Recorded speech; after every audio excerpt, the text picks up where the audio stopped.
Hey everyone, we're going to give it just a couple more minutes while the attendees log in and get settled, and then we will get started with our team of panelists.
Welcome to those of you who are just joining us. We're just going to give it one more minute while we let everyone hop into the webinar room, let everyone get settled, and then we will kick it off with our panelists.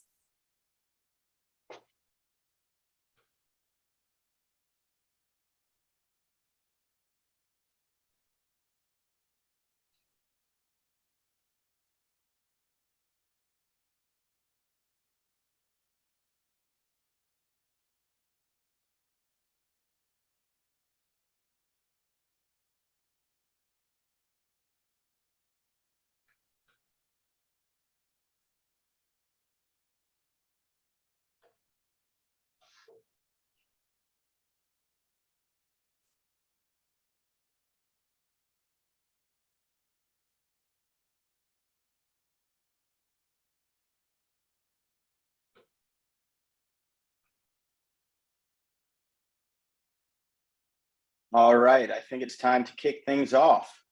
So first of all, welcome to our inaugural webinar on digital ID verification. My name is Patrick, and I'm an integrations expert on the enterprise team here at IDScan.net.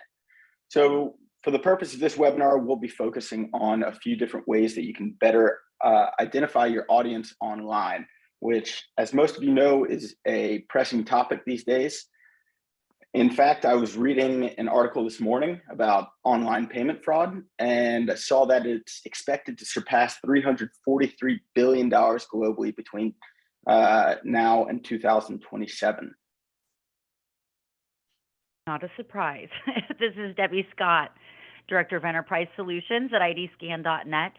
I have been in the industry for quite some time, and actually I have a few of my clients on the call that I've worked with for over a decade.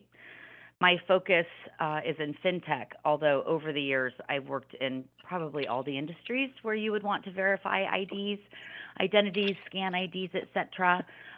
Always focusing on combating fraud and verifying identities. And although Brian Mulhall is not shown on this slide, we also have Brian Mulhall on the call as backup for the QA session. He's the product owner and senior software engineer. So in case we get any highly technical questions, he'll be here to help us. And I'm Eric Knapp, president of EVS. EVS is a proud partner of IDScan.net. We were founded about 20 years ago, and we are solely focused on KYC, identity verification, AML solutions. We primarily focus on the heavily regulated and compliance-driven industries.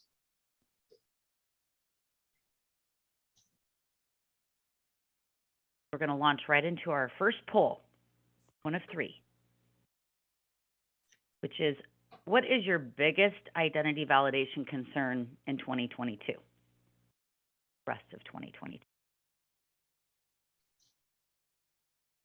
You have a few seconds to select your biggest concern. Curious to know which one it'll be.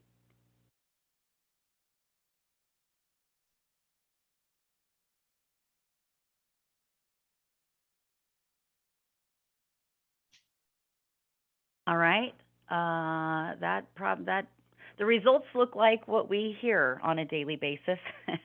Sophisticated fraud techniques. We will be talking about that in the presentation, along with really all of the subjects here.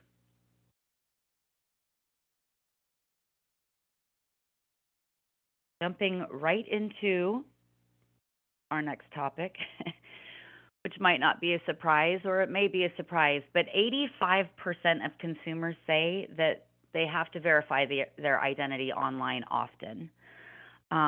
This is really a growing trend. I think we've all seen this over the years. I mean, honestly, just mobile activity in general. My kids are now all in their 20s. However, I remember back when my son was probably 12, he texted me from upstairs to ask me what was for dinner. And needless to say, his mother was not happy about that.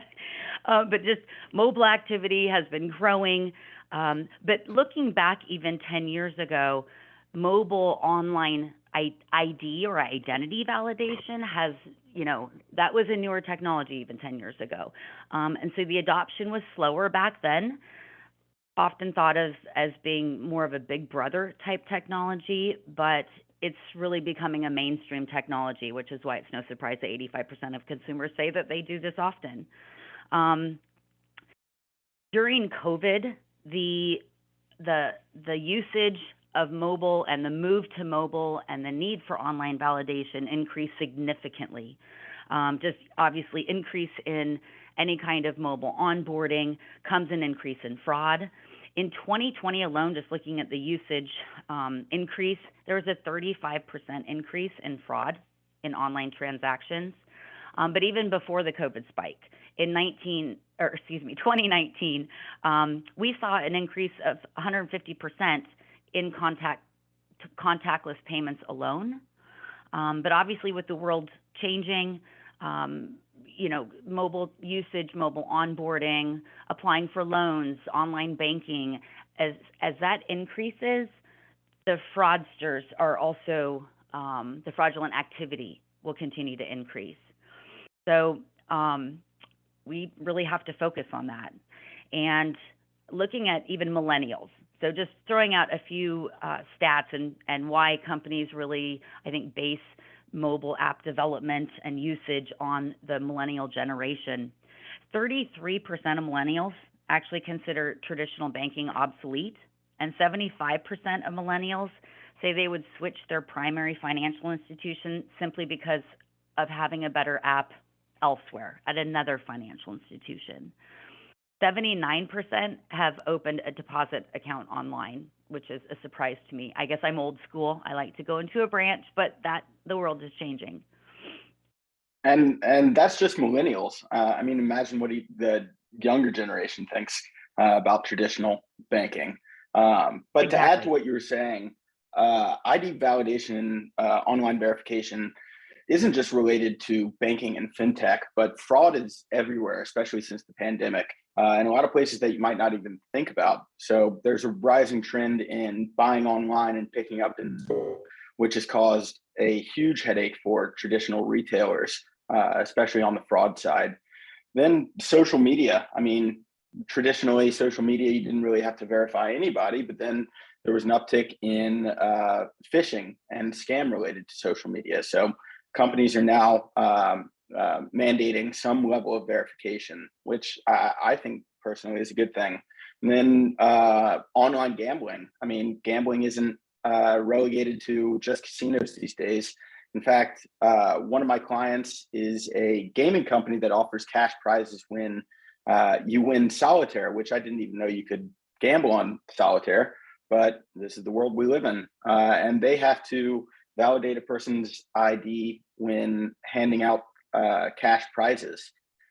And then things that you might not even think about, like applying to rent an apartment.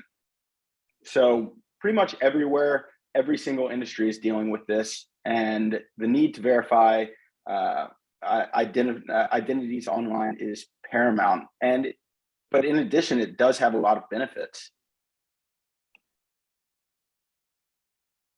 A lot of benefits, although I should maybe restate this by saying the benefits of verifying digitally when it's a seamless experience.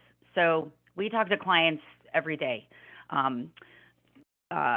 Clients' first question is really all around how seamless can it be? Because it's always a balance of a seamless experience versus truly verifying somebody's identity. And Patrick's going to definitely go into this a little bit later in the presentation. But having a seamless UI, we understand, is very important. And actually, just on a side note, a couple months ago, my CEO was asked to verify his identity. eBay apparently was came up with a new process or policy for folks who are selling on eBay, and we of course have out-of-the-box turnkey solutions that we sell on eBay. And so he, being an expert in this technology and absolutely knowing how to have good lighting and have good resolution when capturing images on his ID, it took him several times to try to get through the process. And afterwards he called and said, "Debbie, you need to talk to eBay because they need to improve their onboarding solution." And if anyone has tried to go through the IRS's process, it can be very cumbersome and challenging, and have a drop-off rate that ultimately can happen if it's not a seamless UI. But no matter what your application is, your risk and loss ultimately will be reduced when you verify identities upfront, fully vet people. And nowadays, there are a lot of different options for integrating the solution.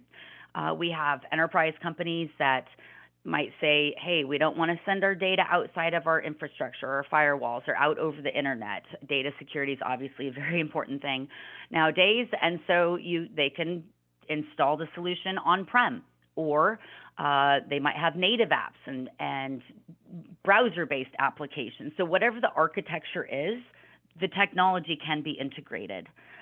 There are also mom and pops, and this is at our company, I think what we're known as being very flexible to work with, even the smaller mom and pops. But you might have an Airbnb that maybe just rents a room or rents their home 5 times a month, and they literally just need to verify 5 people a month.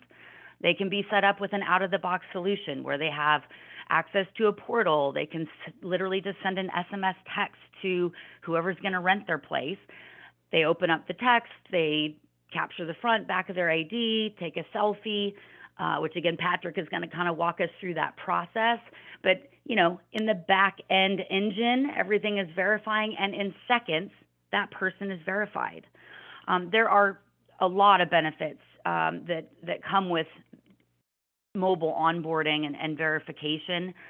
Some things that maybe aren't front and center in our minds, but time savings and cost savings, especially for larger companies. I literally was talking to a large company, a telecommunications company, and when we were going through the process of looking at the ROI and how this would work, I don't want to say who it is because it was literally going to displace the entire department of people who were manually reviewing persons' identities and manually going through that vetting process.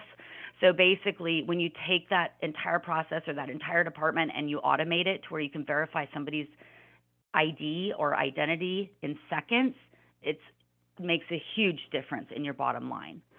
And then data automation, many other benefits, but data automation, again, is a really important, simplistic, but important part of the solution, because you're able to capture 100% accurate, clean data in less than 1 second.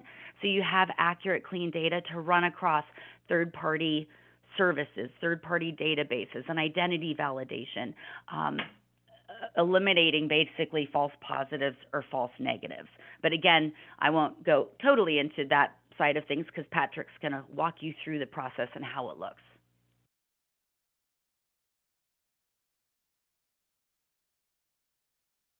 All right, thanks for that, Debbie. So in this section, I'm going to focus exclusively on how an organization would verify their end user's identity online.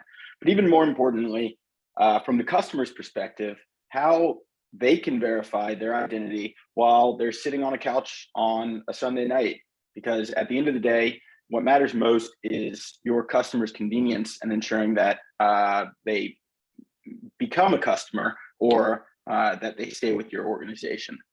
So with digital ID verification, and when verifying someone's ID online, there are a few main goals.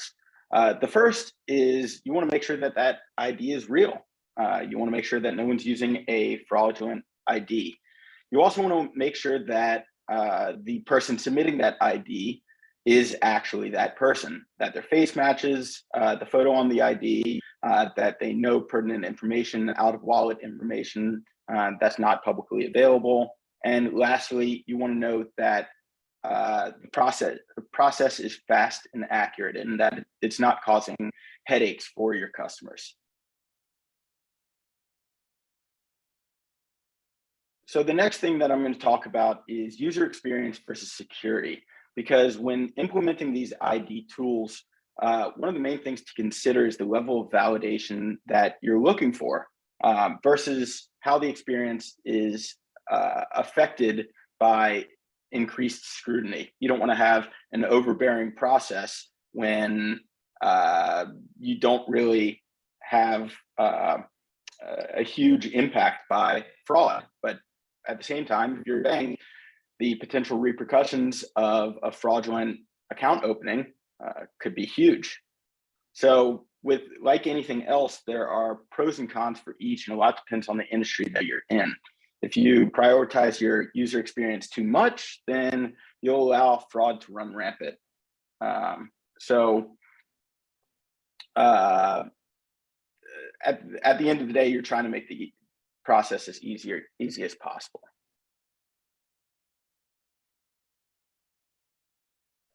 So I'm not going to go into everything that's on this slide, and there's obviously a big benefit to verifying an ID or a driver's license, but there are also a number of secondary benefits, namely that you can collect a ton of information that customers would never take the time to accurately type in. But pretty much everything that you see on this list or everything on the front of an ID, those are all fields that you can collect just by scanning the back of an ID. And beyond just being able to scan or extract the demographic information that you saw on the last screen, you can also crop the photo from the front of an ID, which has a number of benefits as well. We have a solution that will compare a selfie, a live video of that person, to the photo on the ID. And traditionally, a lot of companies have been super wary of facial recognition, but these days, most consumers have become totally accustomed to facial recognition as a whole, and even preferred in some circumstances. I was reading a few days ago that 2/3 of polled users said that they prefer authentication, so facial recognition, to traditional passwords. I know me personally, if for some reason my facial recognition on my phone isn't working, then I get pretty pissed off. And once it did become available on my phone, I was much less concerned with how other companies might be using facial recognition.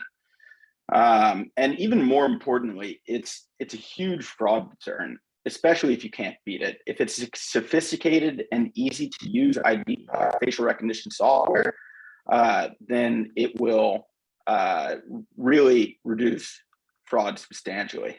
But once again, it's only fun and games until it doesn't work well. I remember a few months ago, I was doing my IRS application to submit my taxes, and my facial recognition wasn't working, and I almost threw my phone against the wall. But I digress.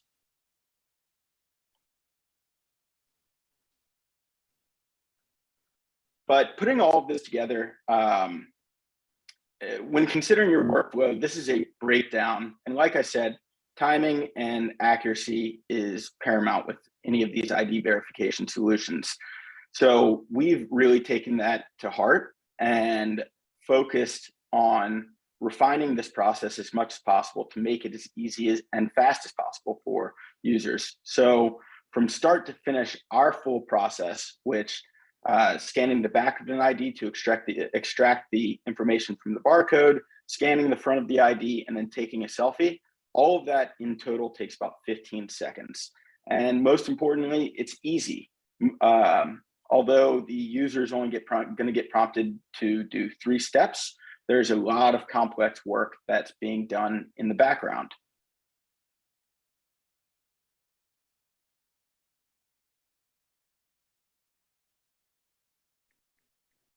Okay, and poll number 2 out of 3. Question's going to come up, but does your business plan to implement facial recognition technology? Or a type of solution, sorry. This should just take a second, I'm sure.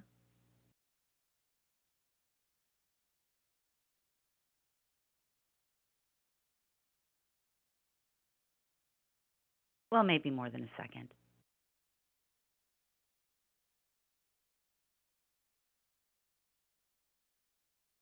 Okay, well, that's interesting. There are no no's. Okay. So good. Well, this might be beneficial. And if you're in that category of maybe or yes, but we haven't started the process yet, there are definitely some things that you need to know.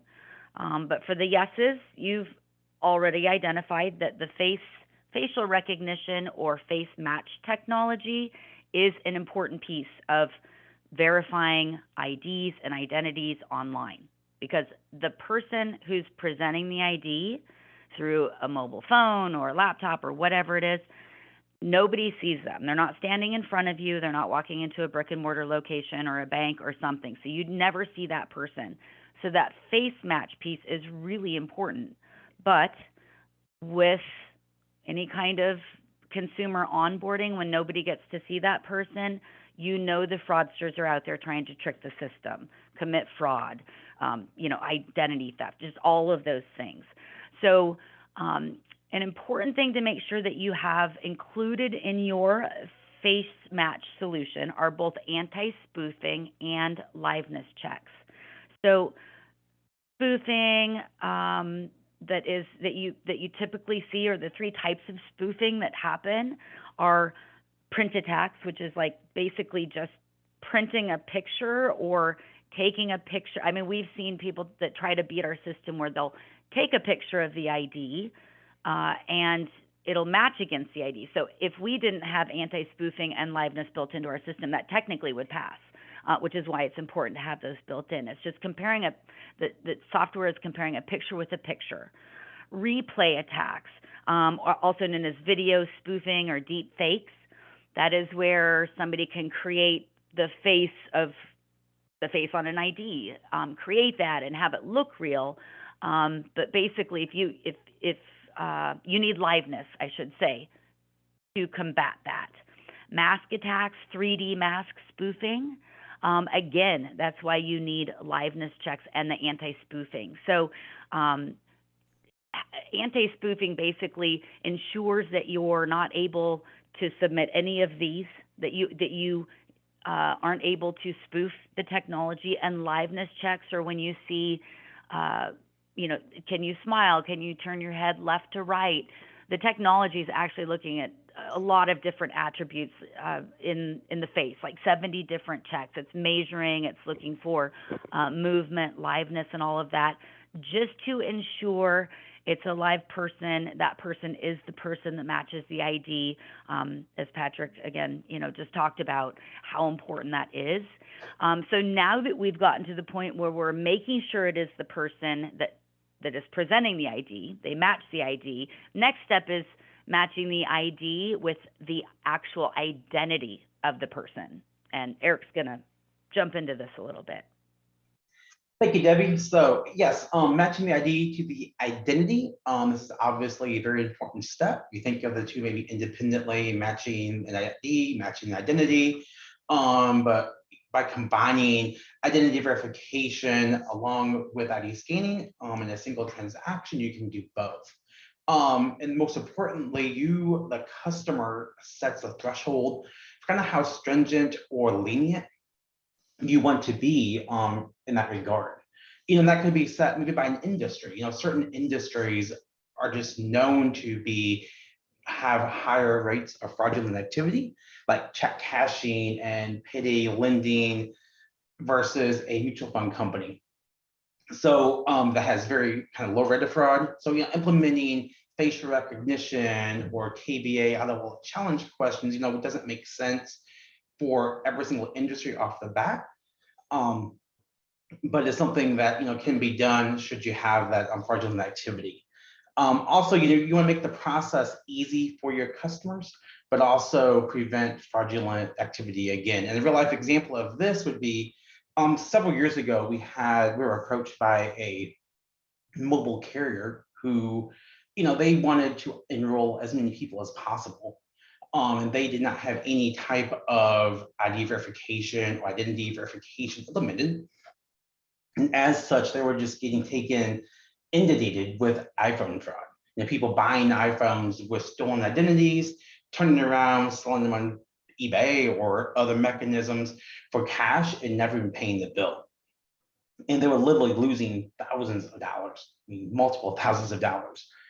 They implemented our identity verification KBA questions.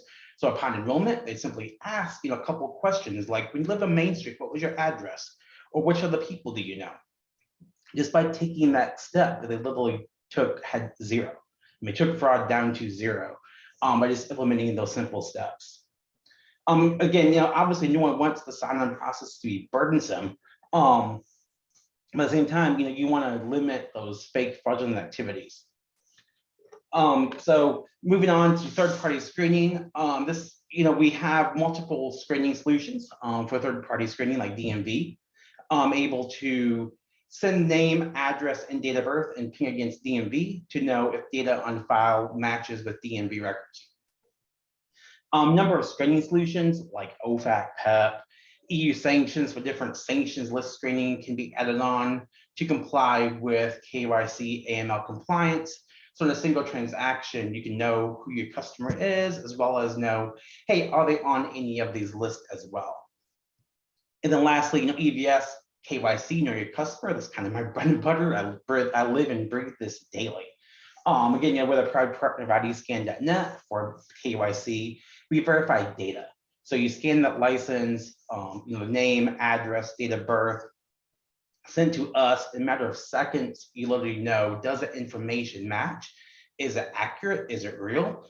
We do this by using a multitude of different data sources like credit bureaus, SSA, utilities, telecom, so on and so forth. And that data is then cross-referenced for accuracy. So you have truly a high confidence that the person's real and the identity is real to have a foolproof solution for that fraud prevention. So I'm sure you're probably tired of hearing me talk, so I'll turn it over to Debbie to take it to our last poll. All right. It'll come up here, but which U.S. state does not allow ID scanning in any circumstance?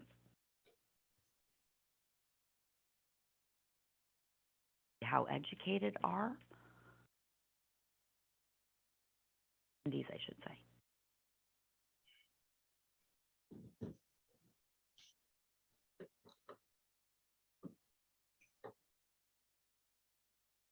And the answer is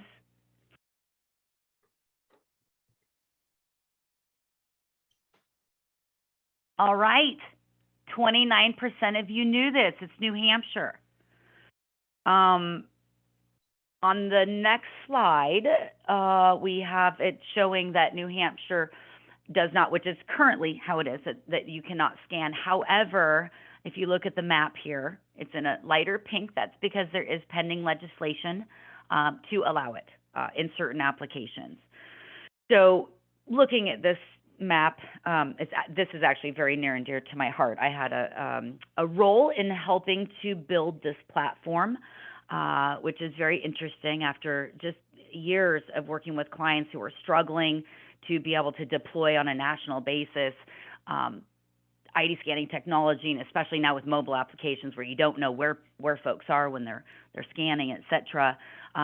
Just really wanting to provide that guidance and help them to stay compliant, because of course we know that the benefit is there in implementing the technology, no matter what it's used for, fraud, age verification, whatever. But obviously you need to follow the laws, and that's always a great interest with our clients. So we can still back up a slide, but anyway, when you look at the laws, and we can certainly help you with that. We have our whole database showing all states. You'll see there are many states that have no regulations at all, which are great. But there are quite a few states that have really strict regulations, some that it just varies so much by state. So in some states, they'll state what data you can store, how long you can store it, if you have to dump the PII and just have transactional data, for what purpose can you store, for what purpose can you scan. Some states actually have affirmative defense laws. So I think, I haven't counted them, but I know it's over a dozen states for age verification, for example, that say in the laws, if you're scanning an ID, even if it's just scanning a barcode, if you're scanning an ID and it passes, you're not liable if it does turn out to be a fake ID, because you're doing your due diligence. You are trying to ensure and doing everything you can to ensure that you're not selling to a minor. So you're not at risk and you will not be fined.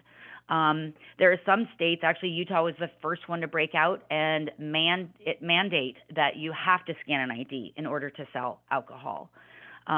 Georgia, along with other states, Georgia, I think they were probably the first one, but basically it said you can scan for any purpose as long as you have consumer consent. So as long as you say why you're scanning and you know what you're going to do with the data. Now that trend around the states is becoming more, I shouldn't say common because it's not a lot of the states, but they do tend to kind of follow each other.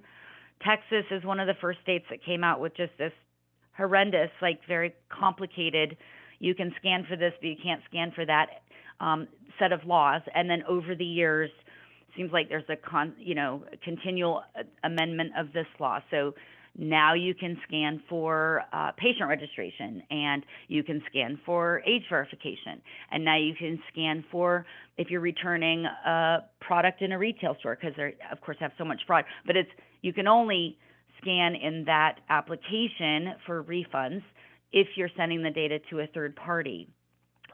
So I know this feels overwhelming. we make it very easy, and overall, the benefits and the ROI far outweigh the effort required to remain compliant, but it's really, really important if you're using this technology or planning to use or implement this technology that you are up on all of the state laws so you can remain compliant. Yeah, and to add to that, before we forget, because you all have taken the time to sit through this webinar, and you might be feeling uneasy about that, we're going to give everybody a free 3-month subscription to our IDScanninglaws.com portal. Thank you, Patrick. I blew right over that little item that I was supposed to remind myself. Yeah, so everyone will be able to get to look through it and have all the laws at your fingertips. We wanted to cover AMVA because a lot of folks, and it's definitely talking with clients over the years, have a misunderstanding about the AMVA standard. So for any of you who don't know, AMVA, you can see American Association of Motor Vehicle Administrators. This is the organization that basically recommends what all the states should do in terms of how they format their IDs, how they should look, the security features, just everything on formatting IDs. Now, the misperception that I constantly am talking with folks is that all states follow the AMVA standard. That is definitely not true. Over half the states do follow the AMVA standard, but that leaves a lot of states that don't follow AMVA. Over the years, for anyone who's been in this industry for decades, you'll know that for example, Georgia just came out of the blue years ago, encrypted their ID, just completely encrypted their ID, and you had to actually have what was called a Georgia dongle back then. South Carolina had an encryption. You know, states just go rogue and do whatever they want. Just so you all know, there's no more encrypted IDs out there, but states do their own thing. So if everyone followed the AMBA standard, we probably wouldn't be in business because it'd be very easy to possibly build your own library.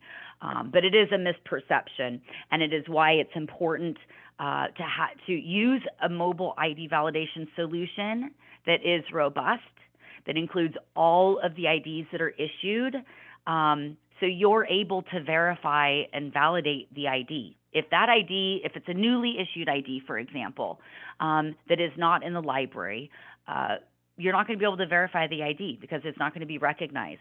So, you know, I know there was a question, or I get questions from my clients on where we really compete well, and that's because we focus on getting new formats out to our customers very, very quickly. And if you just think about how many, because also a misperception is there might just be like one format per state of an ID, like they just change it and then it's like that for a really long time.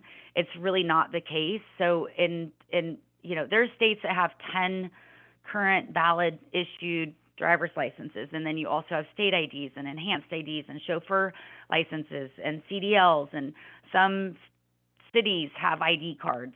So the list just goes on, and it's, you know, like for example, our library has over 2,700 formats just for the U.S. and Canada. So lots and lots of formats, which Patrick will go into a little bit more now. Yeah, I mean, just to add to what you were saying, to be totally honest, I had absolutely no idea that states updated their licenses as much as they do until I started here. But the good news is that you don't need to keep up with these format updates because that's our job. That's, like Debbie mentioned earlier, that's the main benefit one of the main benefits in working with us is that we're generally the first to the market when it comes to new formats and getting that to you.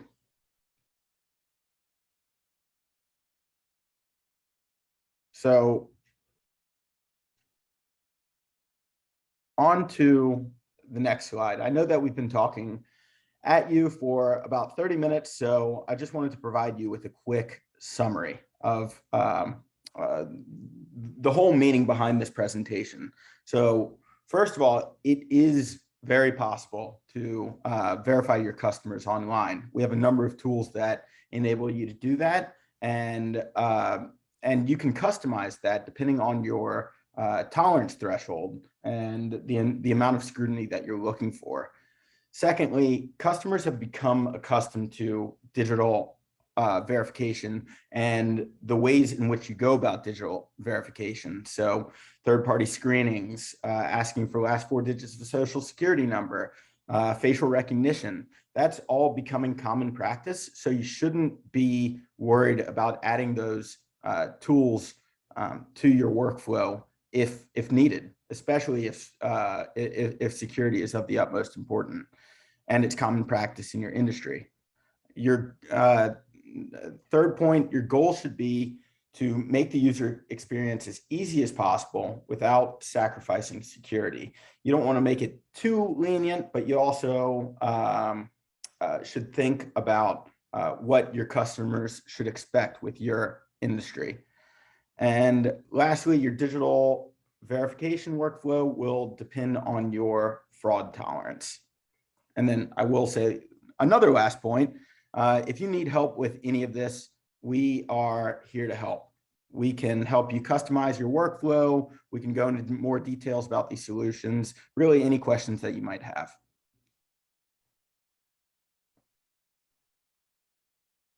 Which leads us to the last part. Does anybody have any questions? Well, I see a couple questions coming up, and this is a new format, so I don't know if everyone sees the questions, but I'll just restate the first question. It says you might have mentioned this already, but what services are available to validate mobile driver's licenses today?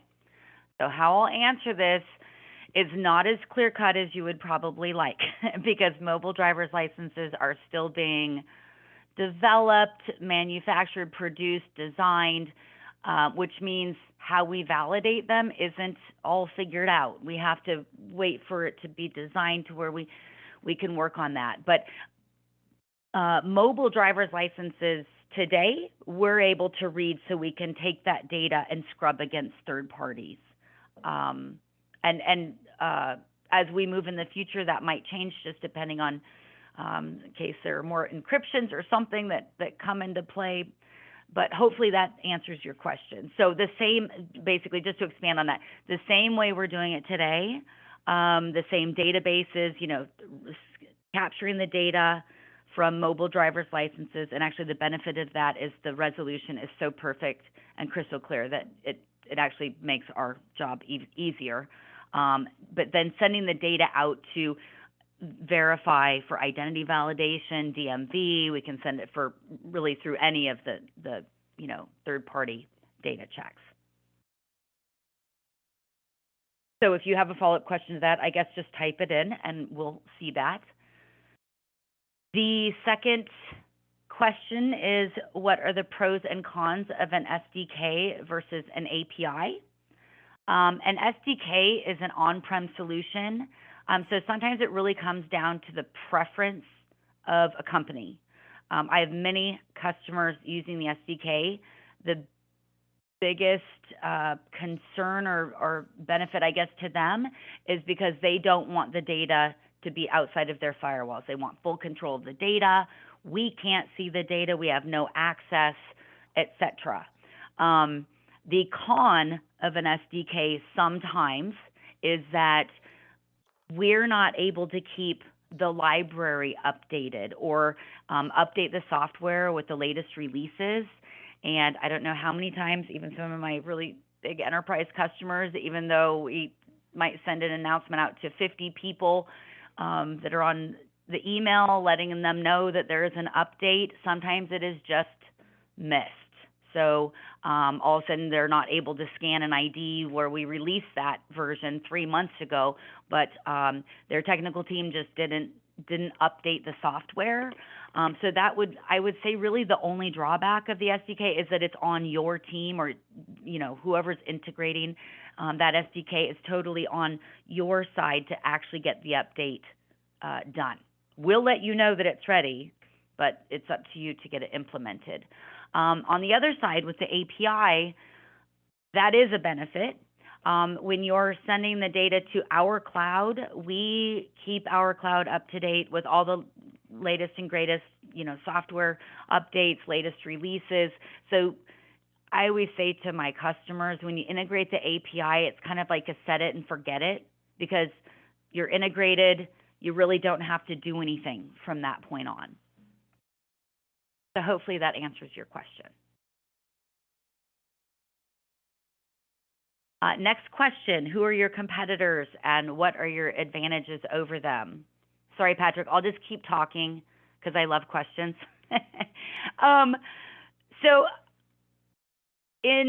This is a complicated, I guess, question, but I'll try to streamline it because we operate in so many different industries. Sometimes our competitors are companies that are actually licensing our software. So they're, because there's just a few companies, a handful of companies in the industry, we're one of them, that actually we build the technology. There are lots of players in the industry and technically competitors, but they're licensing somebody else's solution. So when you really look at who our true competitors are, we would be, especially with the mobile platform that we're talking about right now, we would be talking about Mitek, Jumio, Accurint, and maybe to some degree IntelliCheck would be in our competitive set. What are our advantages over them?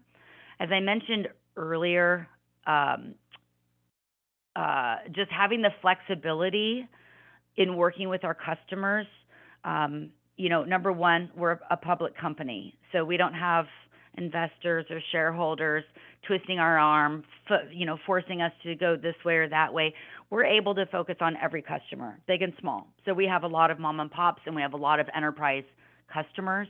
So having the flexibility to say, okay, it's going to take you 6 months to get this actually deployed. All right, we're going to be right here with you, helping you integrate, get that released, go through the process with you. Unlike some of our competitors that say you have 30 days to integrate and then you're going to start paying however much a month and you're just going to be forced to license or start paying or whatever. So flexibility, I would say the thing, because we have a lot of fall off actually from one of our competitors, especially that I won't mention their name, because of our customer service. So we always say we focus on white glove service before you're a client. So we want to really take care of you and show you how it's going to be once you become a client. But we focus on our customers actually after you're a client. So some of our competitors maybe like throw out all the bells and whistles as they're onboarding you and then forget about you. But we focus on you day in and day out. I believe we have the highest client retention rate in our industry, which boils down to a lot of things, and that's definitely one of them. Patrick, jump in if I missed any, because I'm just talking so much. No, I think you nailed it. All right. Any other questions? Remember, if it's really technical, we have Brian on here. Sure, he's dying to answer a question.